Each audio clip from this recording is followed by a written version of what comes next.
thank you all for joining today's talk, where we will be looking at the City Nature Challenge in the Liverpool City regions for 2026.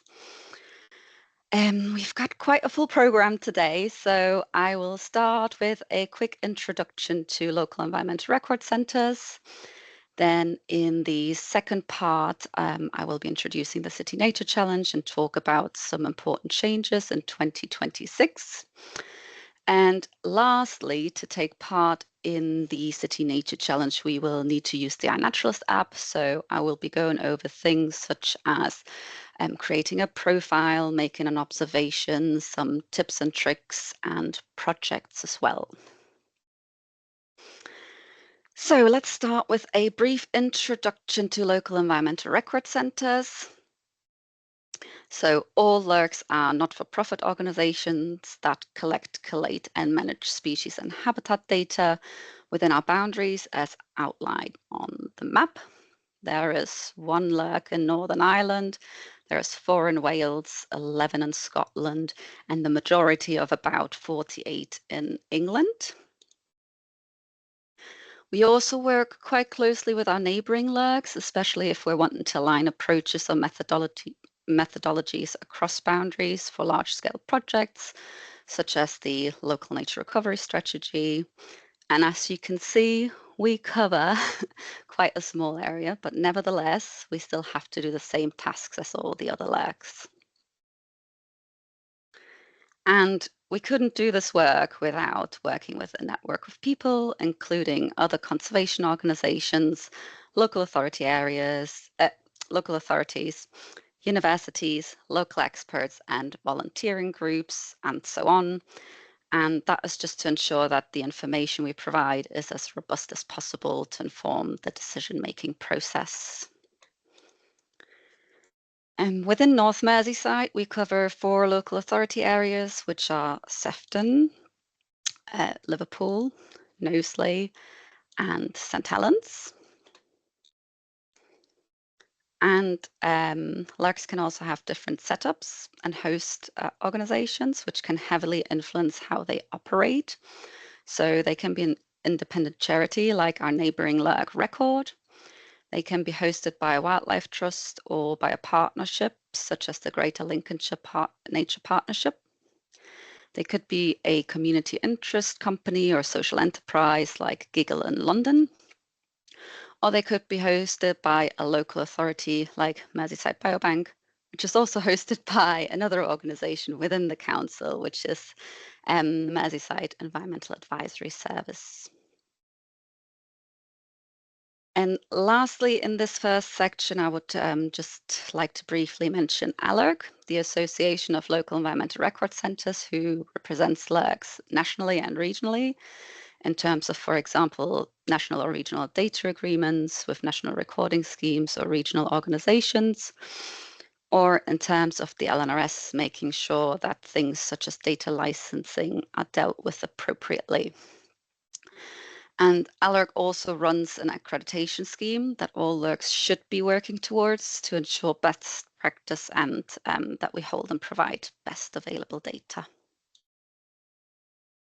Okay, moving on now to the City Nature Challenge. So first of all, what is the City Nature Challenge?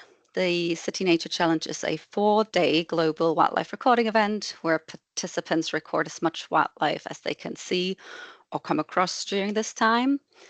It started in the US in 2016 as a friendly competition between LA and San Francisco and has since grown greatly each year. It takes place every year at the end of April. And to take part, you will need to use the iNaturalist app. So yeah, you just find your wildlife, you take pictures, and then you will upload them to iNaturalist. And as you will see on some of the slides, like I said at the beginning, I provided some useful links for you if you wanted to have a look at them after the talk or as we follow along. So David will pop them in the chat. And there are 2 parts to the City Nature Challenge. The first part is where you collect your species observations, You do not need to do this through iNaturalist. You can take pictures with a camera and upload the pictures later, but it is important that the camera stores location information. If you choose to do it this way, or even if you find it easier to take pictures with your phone and upload them later, you have plenty of time to upload them to iNaturalist, which forms the second part of the challenge. So you collect your data in this time, and if you haven't had time to upload all the records, you have time from 20th of April to 10th of May, and then the results will be announced on 13th of May. And I did mention at the beginning that as a LCR, we only cover North Merseyside, but for the City Nature Challenge and sometimes other projects, we're covering the whole Liverpool City region, which includes Wirral and Halton as well. And we thankfully had some very interested parties helping us out every year in those areas. So thank you for your support. Now I just want to briefly go over the Liverpool City region involvement in the City Nature Challenge. So I mentioned earlier that the City Nature Challenge started in 2016, and Merseyside Biobank joined as the representative of the Liverpool City region in 2019.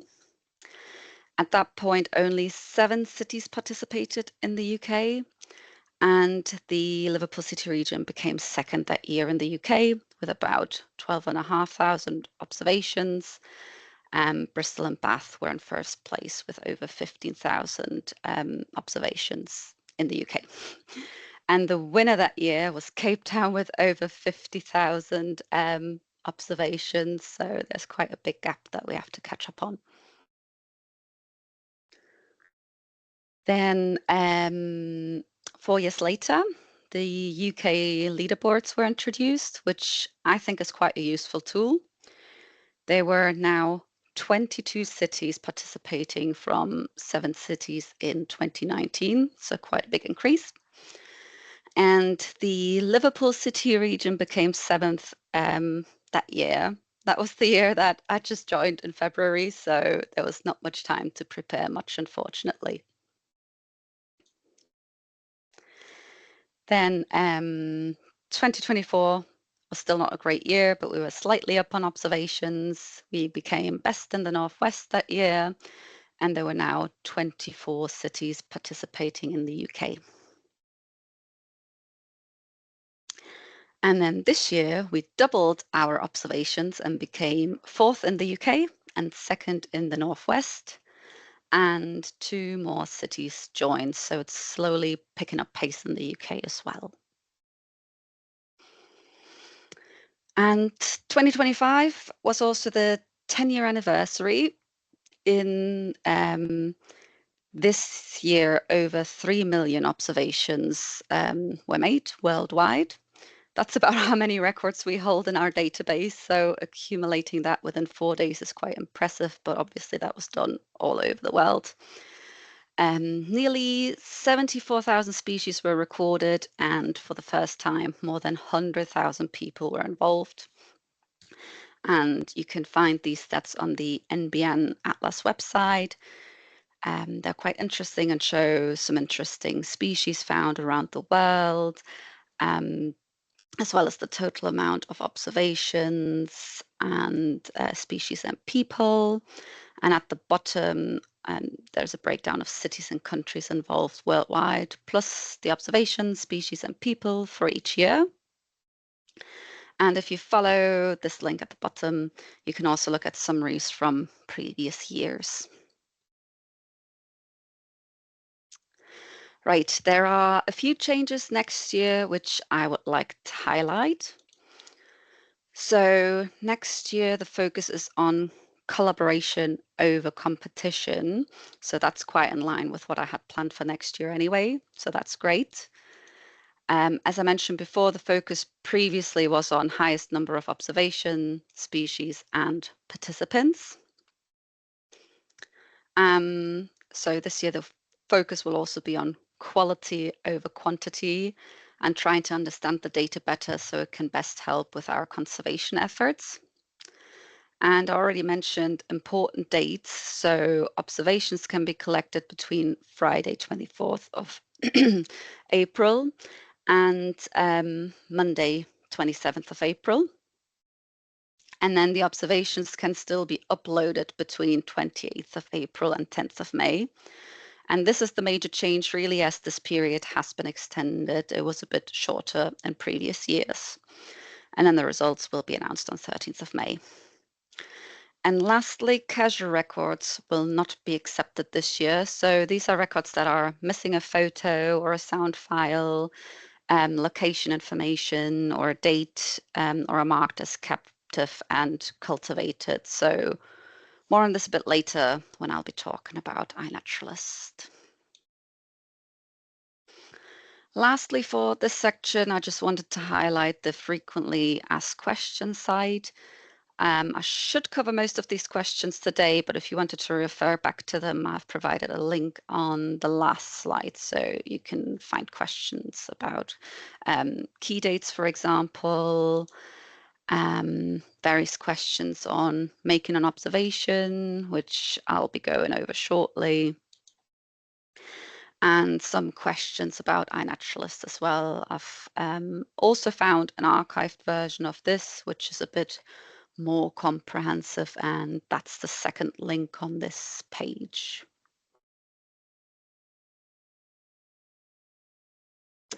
So if you haven't got an iNaturalist profile yet, you can set one up now if you want and follow along.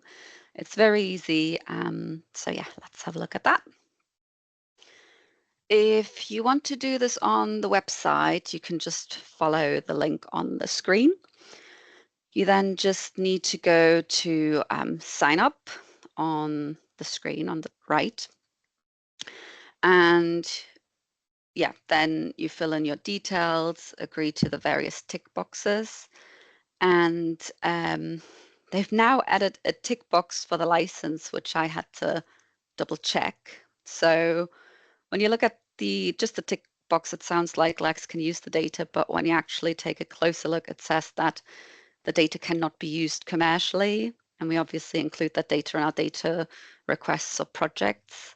So if you want Lurks to be able to use your data, I can show you how to do that. And I'll do that in a second. I'll just go over how to sign up on the app.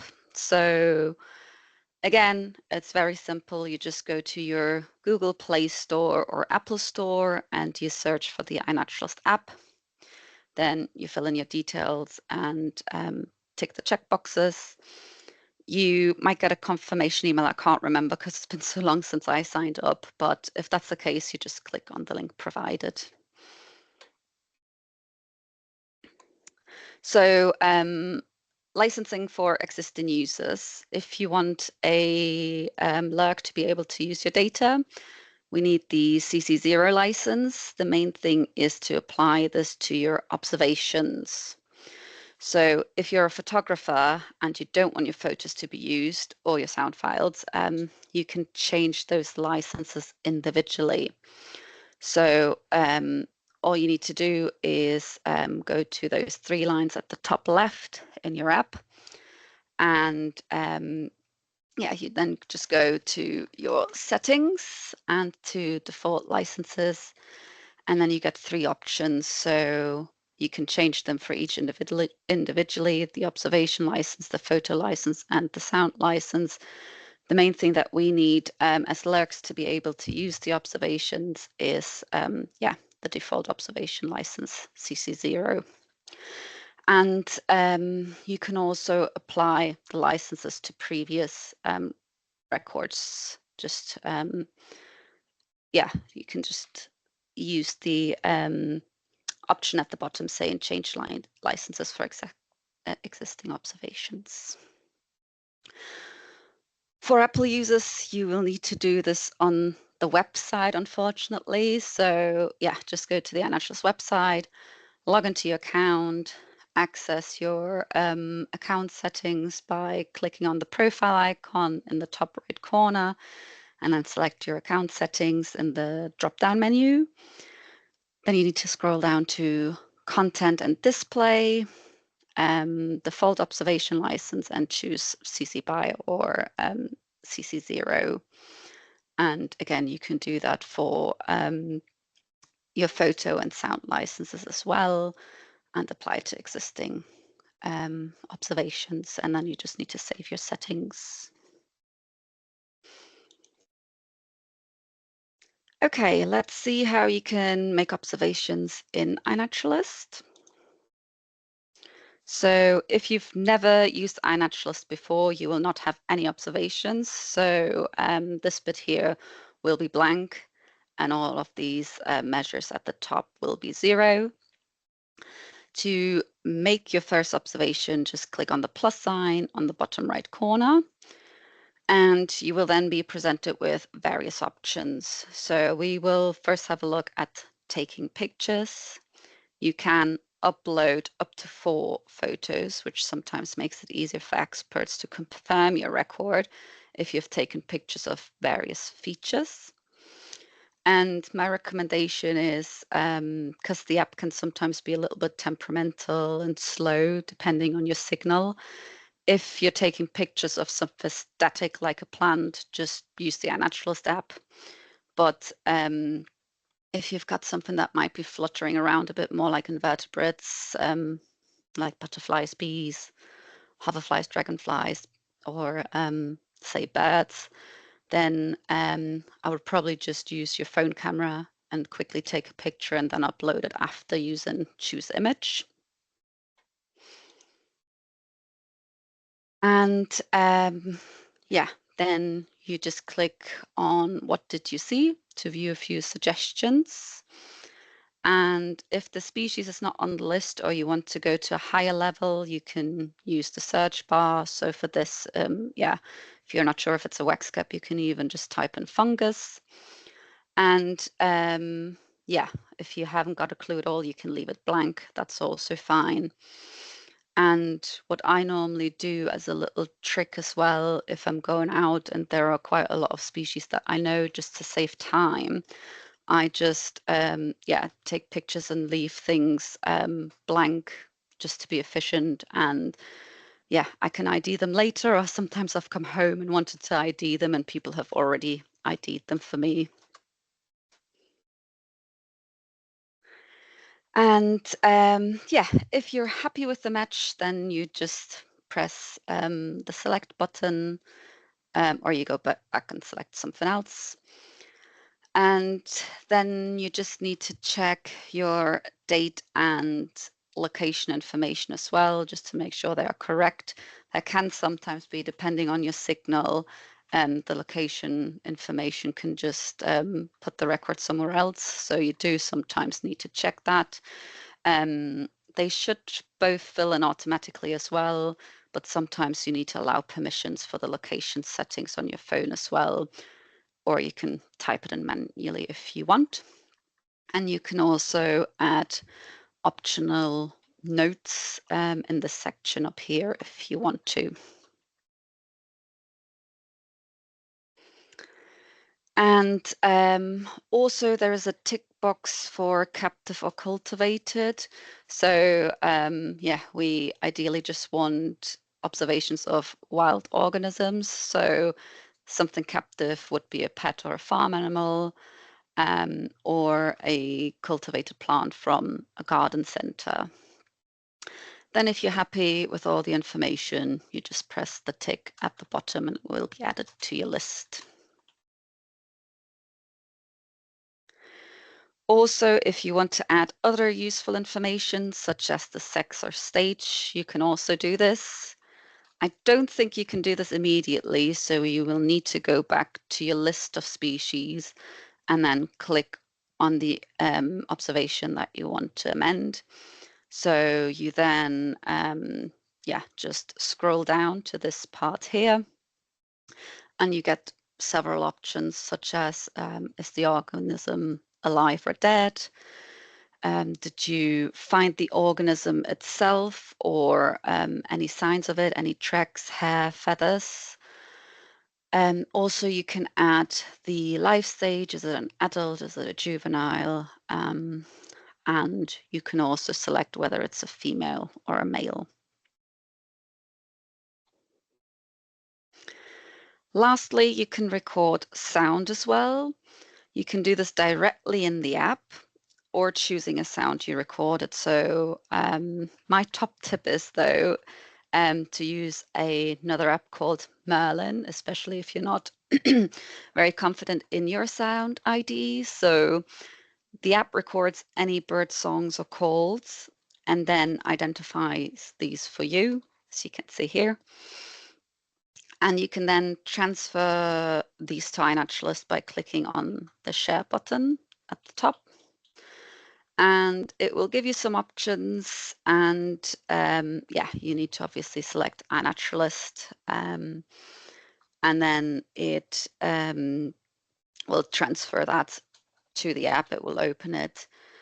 The only thing with this is that it will not give you any species suggestions, so you will just have to enter that information manually via what did you see, and then use the search bar. And if you've recorded multiple species, you just do that, yeah, however many times you need to repeat this process. If you've got 5 species there, you can just do the same sound recording 5 times and import that. Okay, then I've just got some iNaturalist tips and tricks that I wanted to discuss as well. So yeah, just a few of my personal tips and tricks. So depending on how long you plan on spending recording species, if it's just a few hours or the whole day, I would bring a fully charged power bank, because using iNaturalist can quickly drain your battery. And as I briefly mentioned earlier, there is no need to ID everything in the field immediately. It can sometimes be a bit time consuming. So yeah, I often just take pictures and leave them unidentified, and then identify them later, or find that somebody else has already identified them for me. You can record a species at any life stage and at any time of the day. That includes treks, signs, eggs, leaf miners, golds, and so on. In terms of recording methods, you can do some small mammal trapping, bat walks, moth trapping, beach combing, recording shells and other things you find on the beach.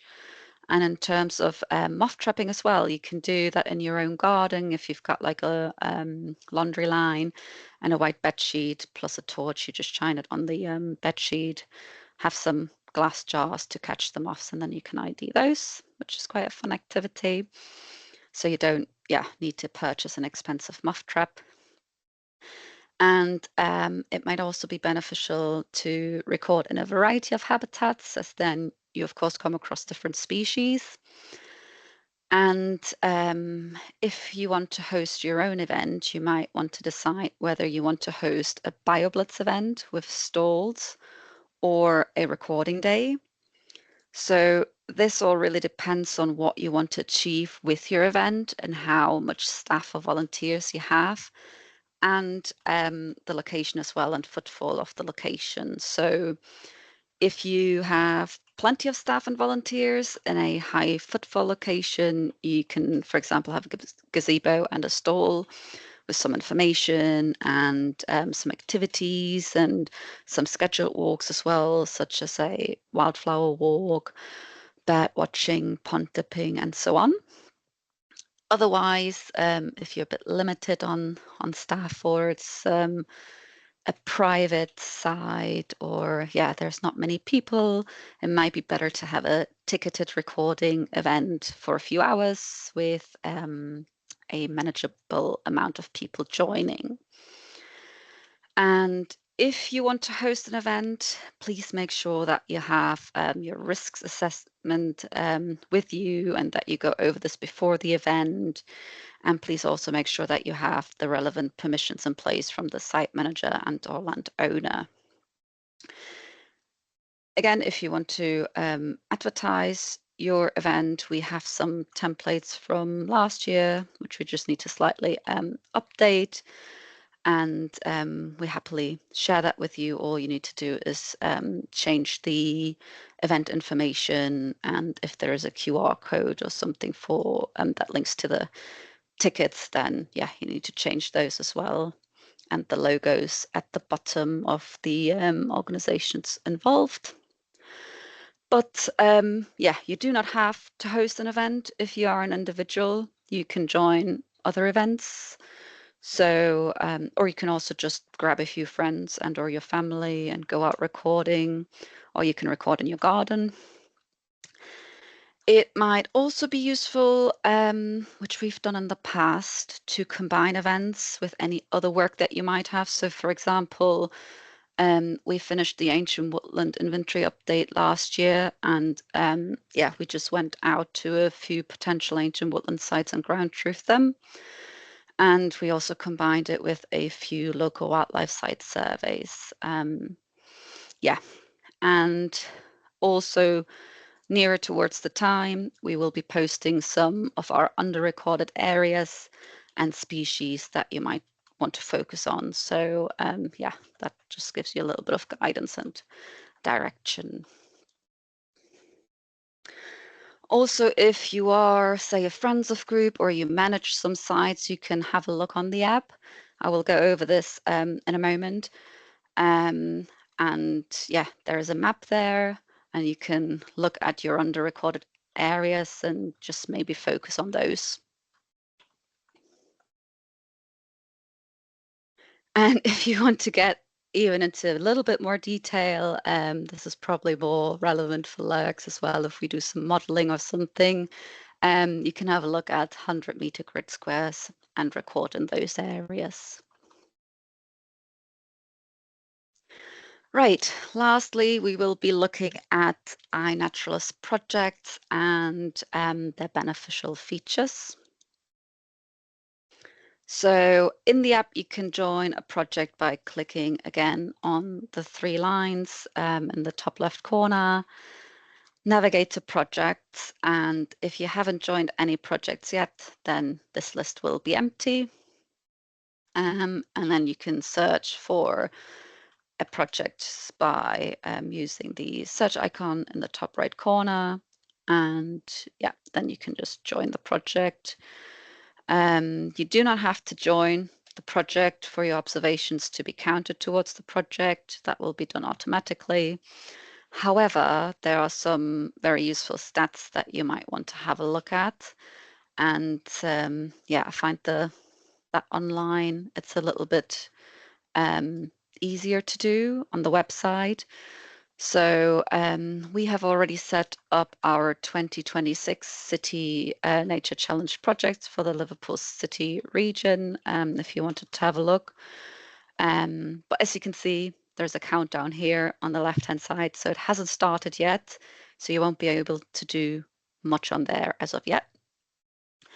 But one of the things you will be able to already access is the journal. So for now, I've just added the frequently asked questions that I mentioned at the beginning and a link to that. And you can also comment on there if you've got any more questions, so we can reply to those comments. Once the project has started, so this is our project journal from last year, we advertised all of the events in the different local authority areas. So yeah, if you have an event, we can pop it into there. And yeah, we can advertise that for you, and individual people can yeah, join the different events as well. Then once the project is live, this is what you will be able to see. So first you will be presented with an overview where you can see the most recent observations.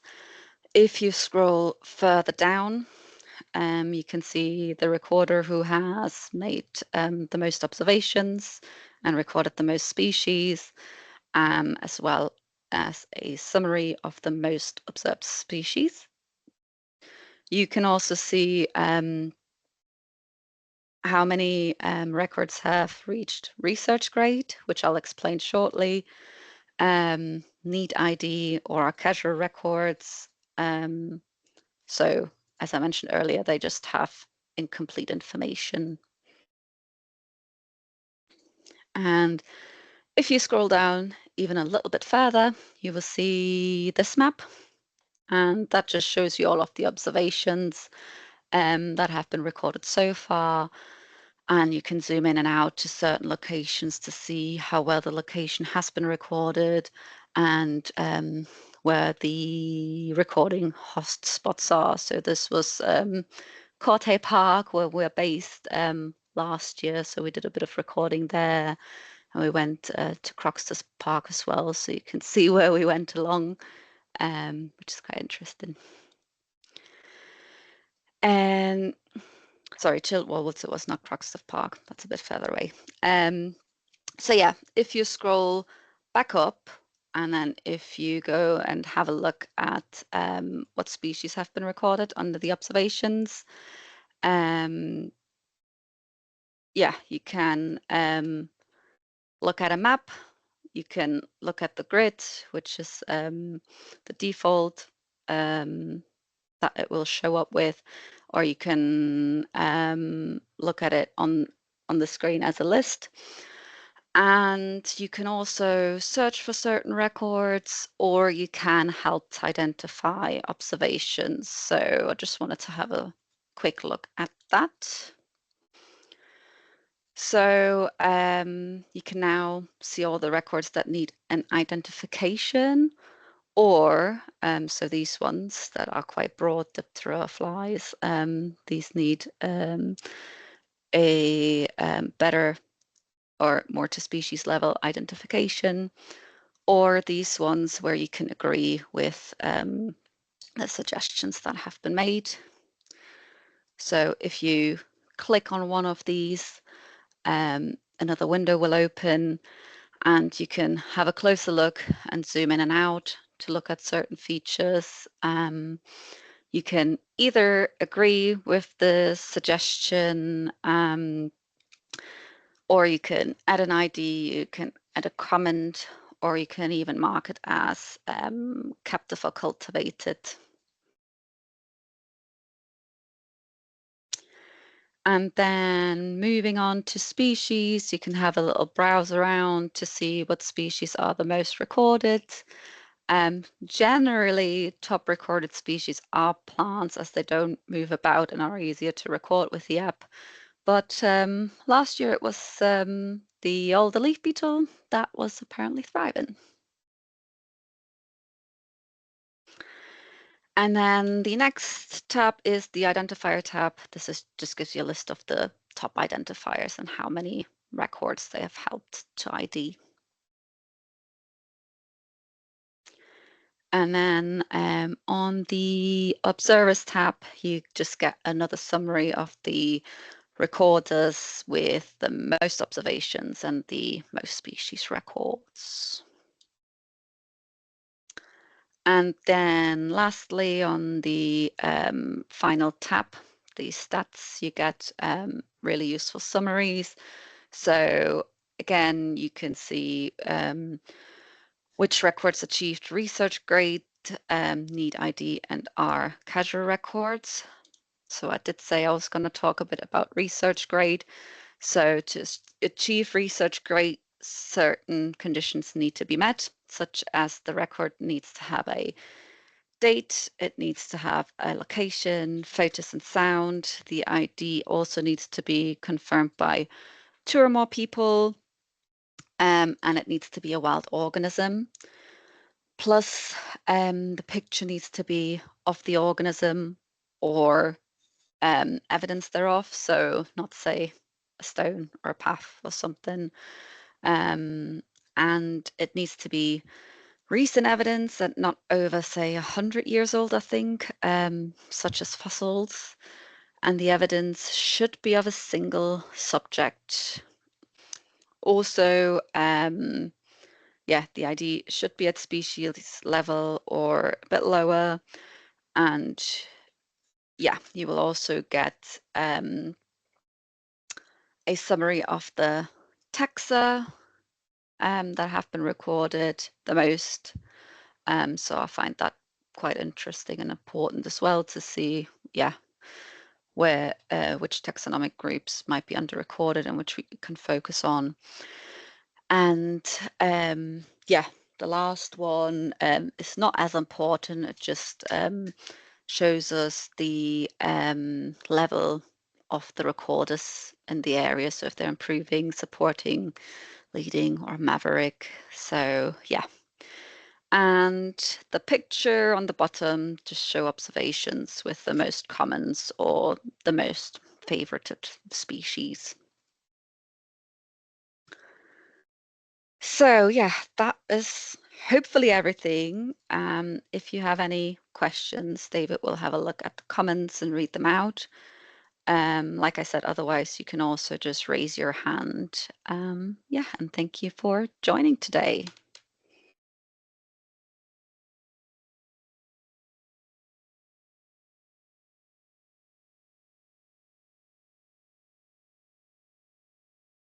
Okay, are there any questions?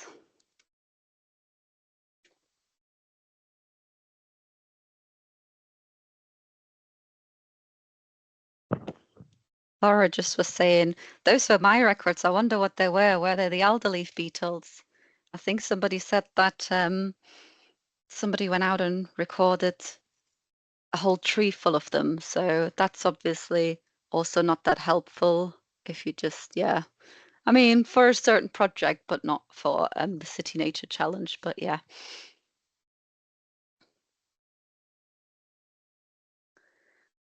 If there are no questions, I might have covered everything, which is great. But yeah, if you've got any questions, I'm just scrolling through as well. I can just see David's links. Yeah, the licensing, that was a question I had last year, so I added that. If there are any more questions this year, I'll probably add it again.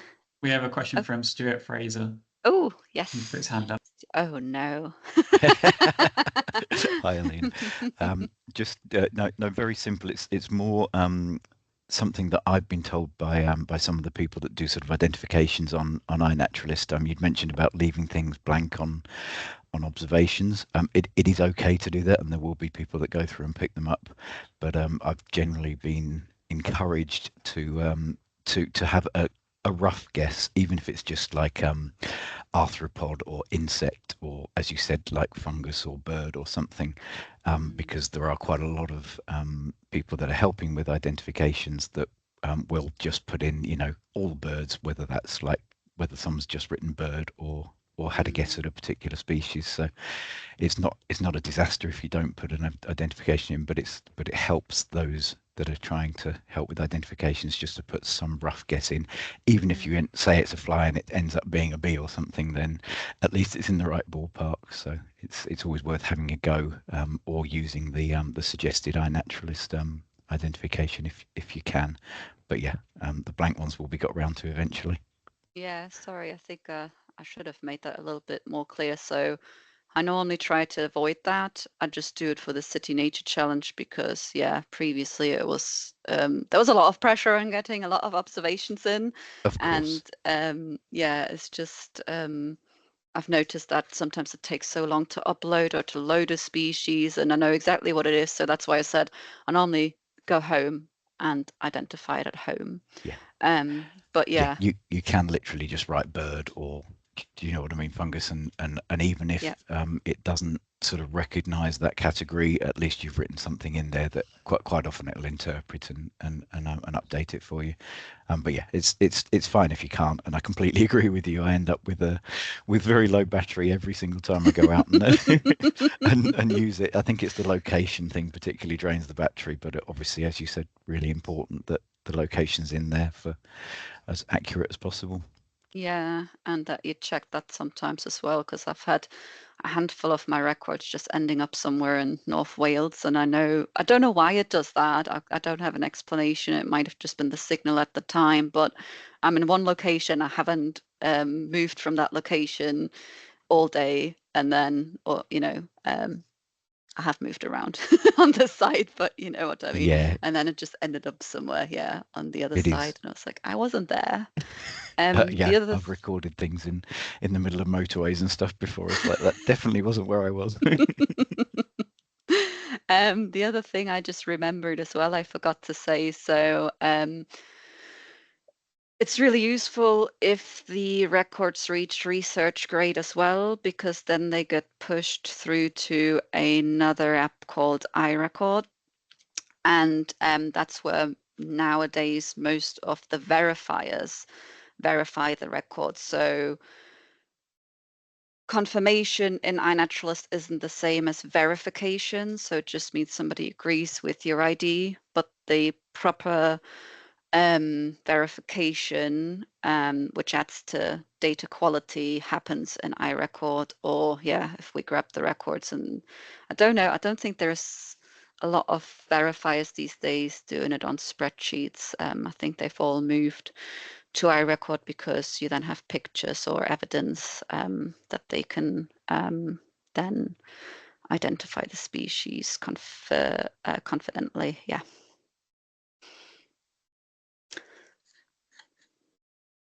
Let me just see. I'm just going to have oh, Matt, my own colleague, quizzing me. Yeah. I was going to, I'm talking through Davy's microphone, if that's confusing, but I was just going to answer Laura's question there about location. The only way I've found that kind of helps a bit is when you do your location is to just click on the location button within the app as you're doing it. Like you mentioned, then it does sometimes skew, but you can check it there and then, and it avoids you having to log in later. But even sometimes you will kind of end up in the middle of the Mersey when you weren't there, if that makes sense. Yes, Stuart. Sorry, I'm just still looking at questions and stuff. That's right. Just on the question about phone never seemed to pick up the location, even with location on. That can be something in your camera settings as well. So even if you've got the location on your phone, this certainly happens with my Android phone. There's actually a camera setting within the camera app settings, add location or use location on the actual camera settings. So just annoyingly, for some reason, certainly on my phone, it seems to switch itself off every few days. So you switch it on and then it's not on there. So yeah, when you, particularly for something like City Nature Challenge, if you're going out and relying on that location being on the photos, just have a look in your camera settings and make sure that it's I think it's something like add location to photos or use location or something like that. Just toggle that on. So yeah, as someone's just said, yes, it's it might be an iNaturalist setting, it might be a camera location, it might be a location setting, it might be a camera setting. So so yeah, just have a look at all of those, have a play, and hopefully that will work. Thank you, Stuart. I also don't know if Matt just answered it because I was reading through comments, but I just remembered someone from our neighbouring lurk said as well, you can lock in the location. I have never done this, to be honest, but there is apparently a function in the app where you can just lock the locations. So that will then, I will probably try it out this year to avoid having records turning up in North Wales or wherever. So yeah.